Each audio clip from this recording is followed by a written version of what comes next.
Avui fa 100 anys que va morir Senén Matoses, un llaurador que va arribar a ser alcalde de Sueca gràcies a la seva lluita constant contra la destrucció del principal símbol suecà, la muntanyeta dels Sants. Bé, la muntanyeta és un turó especial que tenim sempre els suecans dins del nostre cor. És l'única visió geològica que s'obreix de la nostra marjal i, per tant, des de sempre els suecans han tingut una sensibilitat especial per aquest espai. Jo penso que és un lloc emblemàtic per a suecans. D'alguna manera perquè és la muntanyeta, la nostra muntanyeta. De la muntanyeta es treia tota la pedra que servia com a cantera per a fer cases, per a fer assuts i per a fer camins.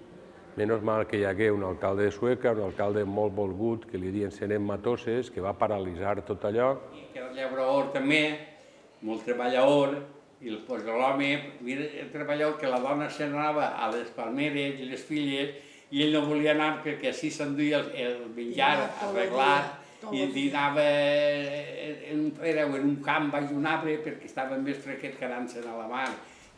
La muntanyeta, entre els pretèrits, eren tres tossals que s'obreixien del nostre terme tan pla, però l'acció depredadora de la gent, la manca de pedra que patíem en el nostre terme municipal, les dificultats per aconseguir-la d'uns altres, pràcticament obligaren als nostres avantpassats d'anar poquet a poquet repel·lant estos tres turons i fins a quedar-se com avui en dia. De les tres muntanyetes, dos estan ací en Sueca, però formen part de moltes de les cases de lo que seria el centre històric de Sueca.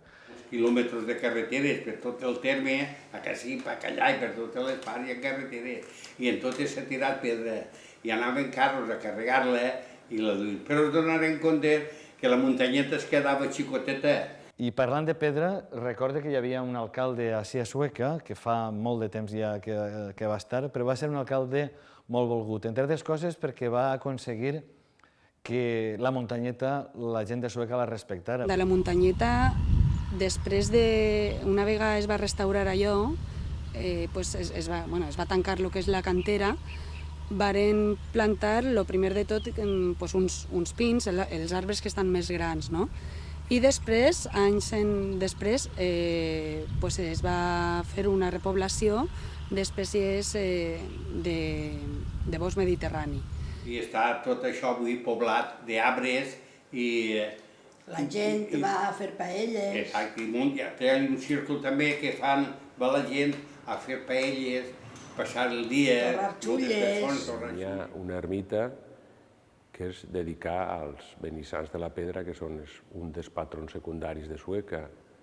Gràcies a que algú en el seu moment, no sabem quant, va determinar que d'este turó més alt tenia que precedir-lo una ermita dedicada als benissans de la pedra, gràcies a aquest fet s'ha conservat este turó. Els altres turons, per obra pública, per obra privada, no ha quedat pràcticament res.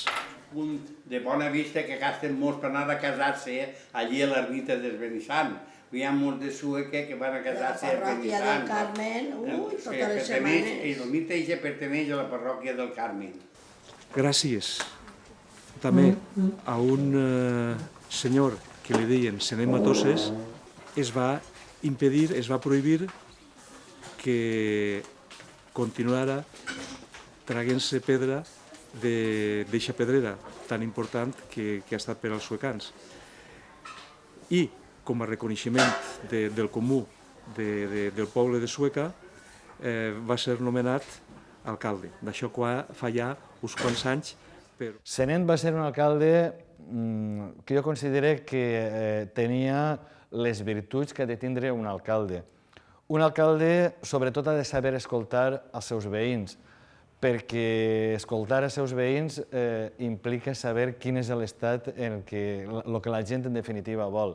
I ahí és on tots els suecans ens veuen reflectits. Aquest home, Senén Matoses, conforme ha dit, va ser un personatge molt volgut en Sueca perquè va fer que la muntanyeta fora el símbol de tots els suecans. I en això han d'estar tots molt agraïts a d'ells. Els suecans, de vegades, per considerar la massa nostra, no actuem sobre ella de la manera que la muntanyeta s'ho mereix. I aquests 27 metres d'alçària que té aquesta muntanyeta que permet albirar tota la ribera, un paisatge meravellós, tot al costat de la ribera, tot el que són els aiguamolls d'arròs, tot aquest paisatge de la ribera del Xúquer.